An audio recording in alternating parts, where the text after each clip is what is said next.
नमस्ते, good morning. तो आज हम सब अपने पेरेंट्स के आशीर्वाद से आज की जर्नी को स्टार्ट करते हैं। लास्ट वीडियो में हमने दो चीजें समझी कि different mode of administration of medicine किन केसेस में किस तरीके से देना है, और दूसरा पार्ट हमने समझा डोज के बारे में। तो पिछली बार जो हमने एफोरिज्म नंबर 286 285 की सिक्स एडिशन से जो फुटनोट पढ़ी, उससे उसको उसी फुटनोट को आगे बढ़ा रहे हैं। At times, instead the ocular nerve would become paralyzed and produce hemorrhages. Sometimes the crystalline lens would become clouded, hearing lost, mania, or suffocating asthma would follow, or an apoplexy would end the sufferings of the deluded patient.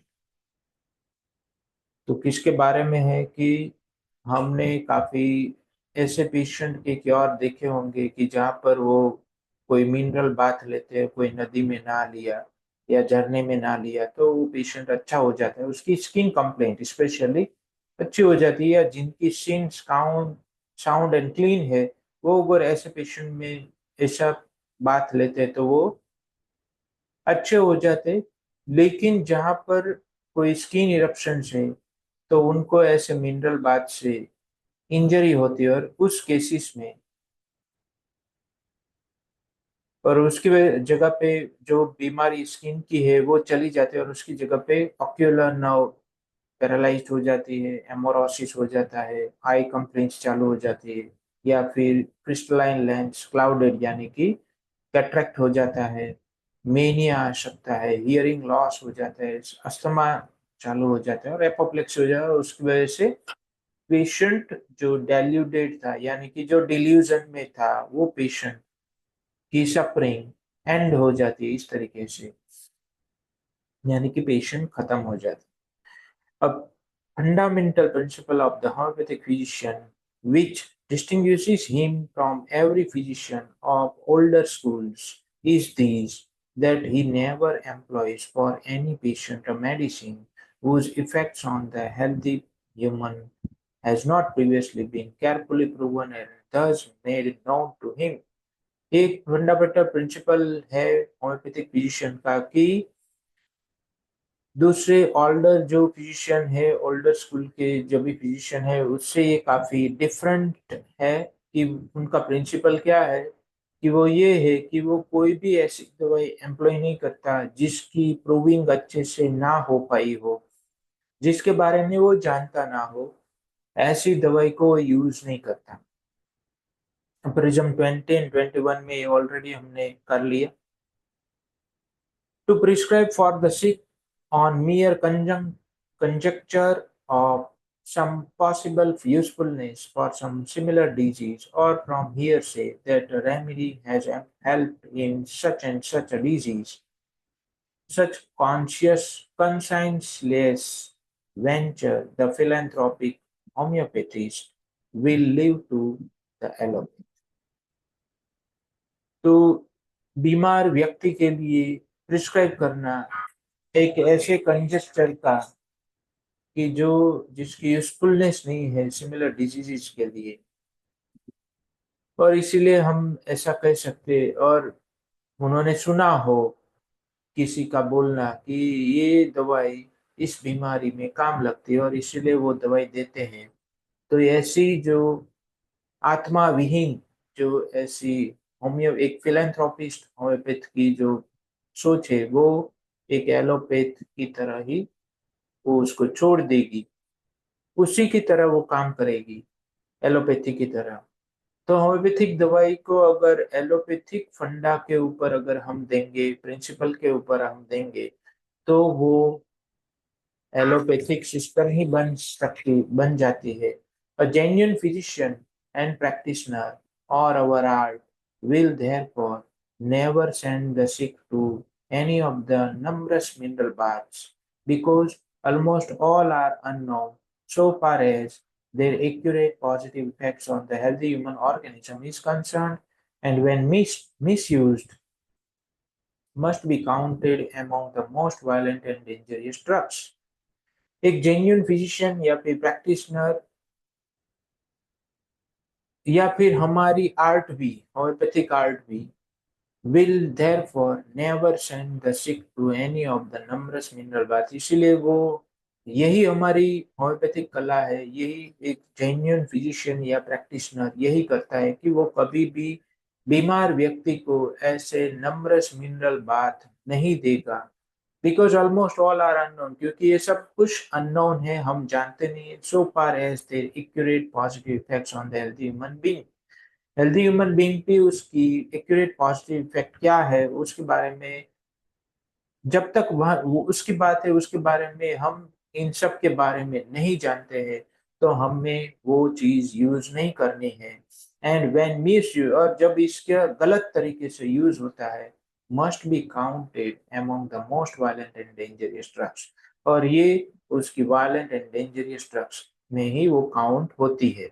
In this way, इस तरीके से, out of a thousands and to the most celebrated of this baths, ऐसे कई जो प्रचलित बात है, उसमें कई हजारों जो उस वहां पर उनको भेजा गया है, उसमें से बाय इग्नोरेंट फिजिशियन, ये कौन भेजता है, ऐसा कौन करता है, ignorant physician allopathically uncured and blindly sent, there perhaps one or two are cured by chance, उस आउट हजारों में से एक या दो क्योर हो गए by chance, more often return only apparently cured, और वो वापस आते ऐसा दिखता है कि वो क्योर्ड हो गए, मोर और लेस वर्स, लेकिन वो काफी ज्यादा या कम ज्यादा वो खराब ही हुए होते हैं। And the rest, sorry, apparently cured and the miracle is proclaimed aloud, और ऐसा बड़ा चढ़ा के उसको बताया जाता है कि भाई मैंने ये केस क्योर कर दिया, लेकिन कितने में से कितने केस क्योर हुए, ऐसा होम्योपैथी में भी है। तो जो भी कोई भी स्टूडेंट्स या कोई भी होम्योपैथिक प्रैक्टिशनर जो न्यू कमर्स है या पुराने, उन सबको यही देखना होगा कि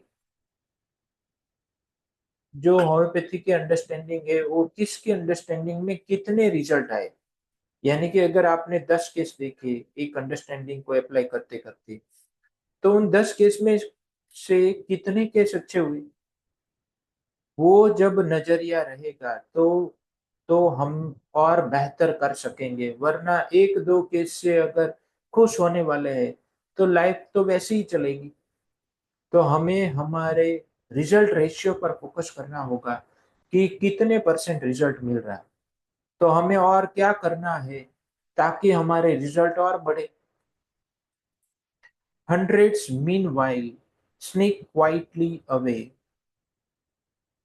उसमें से काफी हजारों जो पर्सन होते हैं जो जिसको ऐसी ट्रीटमेंट दी गई, उसमें तो काफी शांति से वो छिटक जाते हैं हमारे हमारे प्रैक्टिस से।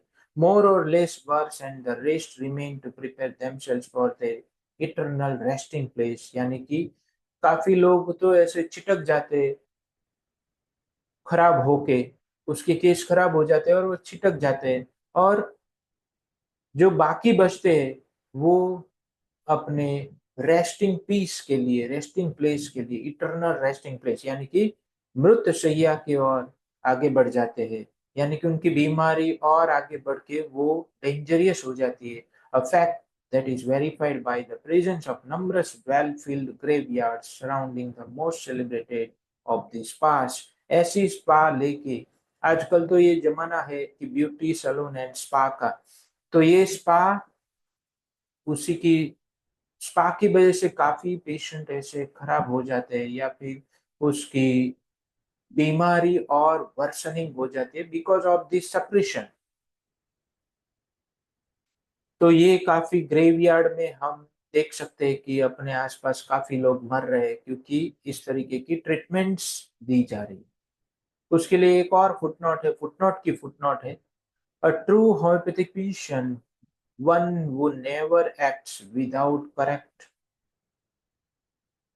fundamental principles, never gambles with the life of sick entrusted to him as in a lottery. एक सच्चा होम्योपैथिक फिजिशियन ऐसा होगा जो कभी भी फंडामेंटल प्रिंसिपल्स को करेक्टली फंडामेंटल प्रिंसिपल्स को एक्ट नहीं करता है, ऐसा कभी भी नहीं होगा। यानी कि वो उसके ऊपर ही काम करेगा, प्रिंसिपल्स के साथ काम करेगा। ऐसा ही ट्रू फिजिशियन होता है, होम्योपैथिक फिजिशियन सच्चा।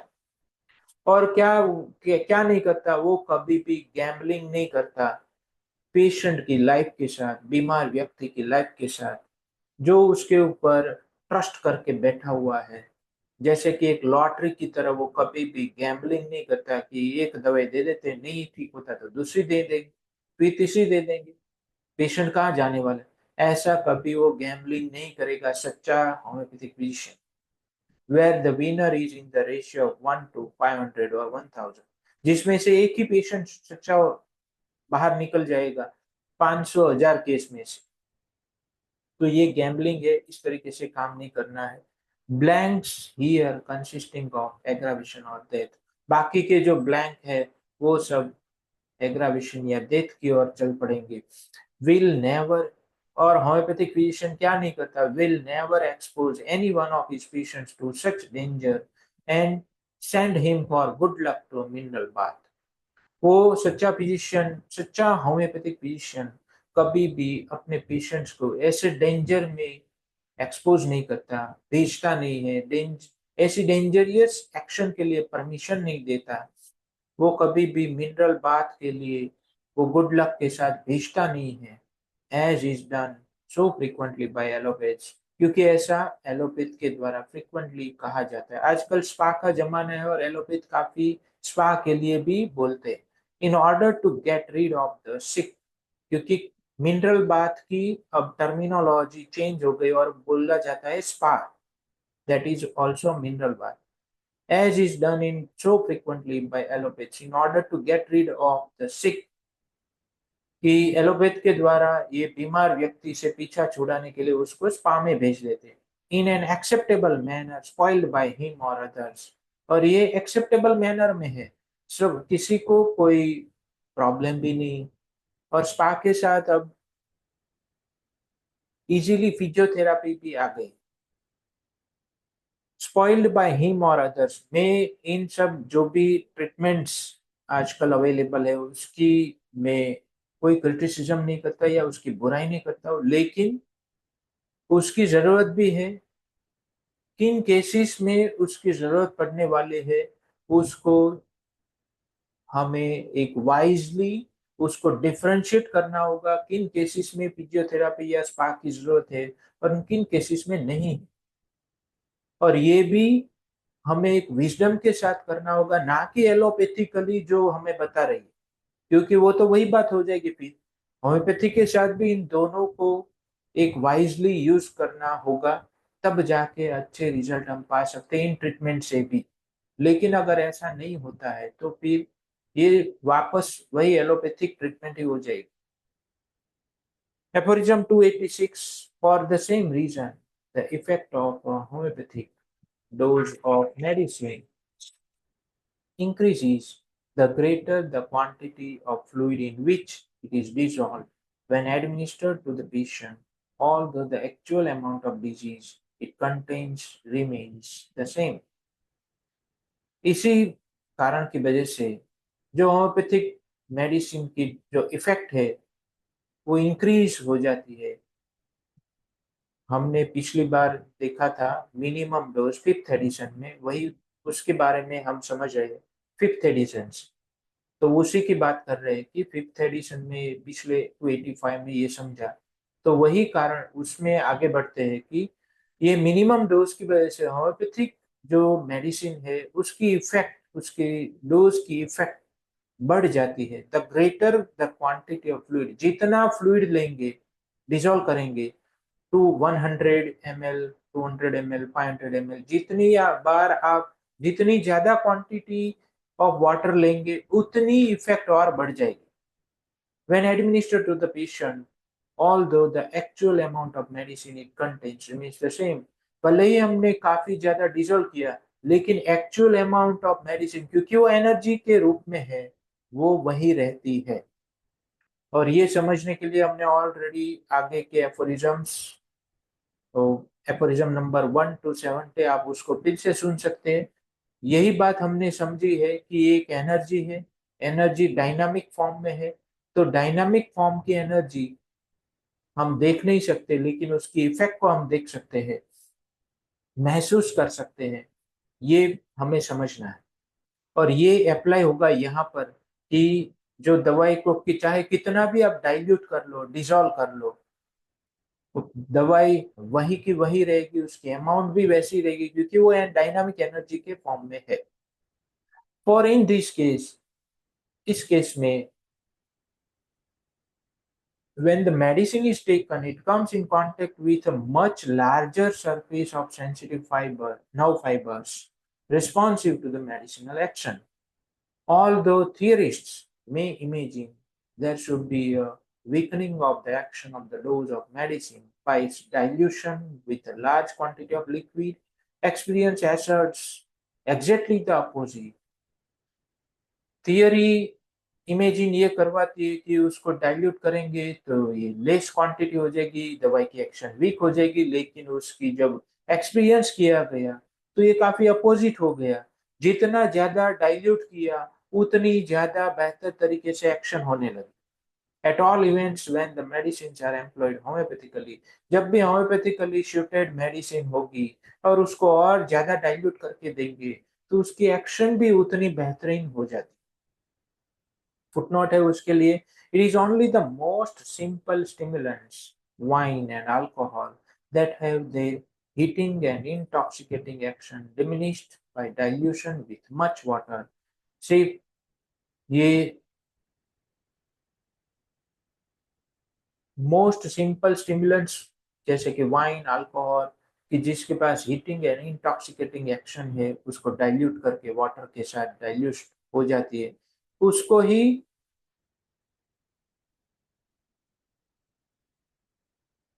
जब हम एम्प्लॉय करेंगे, यानी कि अगर दवाई हमने अल्कोहल या वाइन के साथ बनाई है, तो उसकी उसके पास हीटिंग एंड इंटॉक्सिकेटिंग एक्शन है, तो उसको डिमिनिश्ड किया जाता है डाइल्यूट करके वाटर के साथ।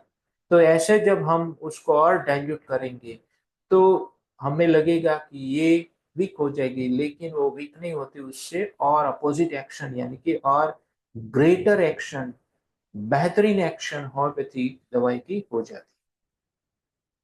तो इसी के साथ आज के सेशन को हम यहाँ स्थगित करेंगे। कल फिर से आगे की जर्नी की ओर बढ़ेंगे। तब तक के लिए thank you, goodbye, take care, love you all.